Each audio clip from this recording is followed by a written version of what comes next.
after the session today, somebody came up to me and slipped me a sheet of paper.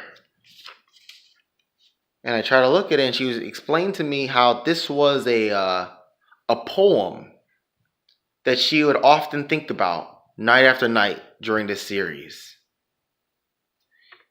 It's something, this poem was saying something that she wanted in her life. A prayer that she was making to God. Make me a text, Lord, easy to read, when men can read the gospel according to me.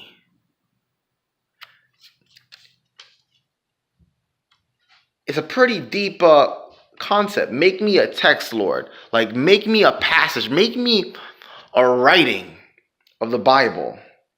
Like, we talk about Bible text. So she wants to be a Bible text. A Bible text that's easy to read, when men can read the gospel according to me. You know, we went through Matthew, Mark, Luke, and John.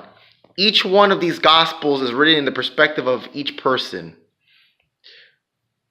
But thinking about this woman's note, imagine if we were to each be a gospel. A gospel according to me. Not meaning having my own gospel, but having myself be a representative of who Jesus is. For people to read my life and to be able to read Jesus from my perspective.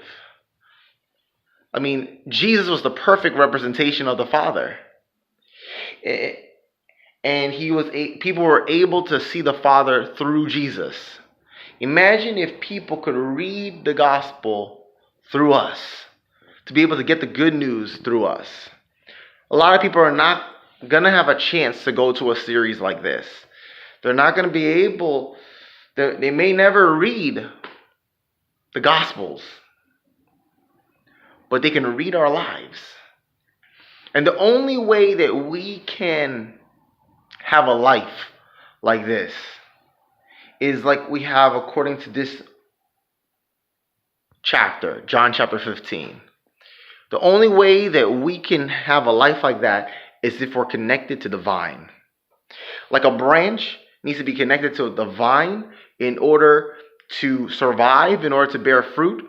We need to be connected to Jesus in order to bear fruit, in order to be able to produce a life that will be a proper representation of the gospel.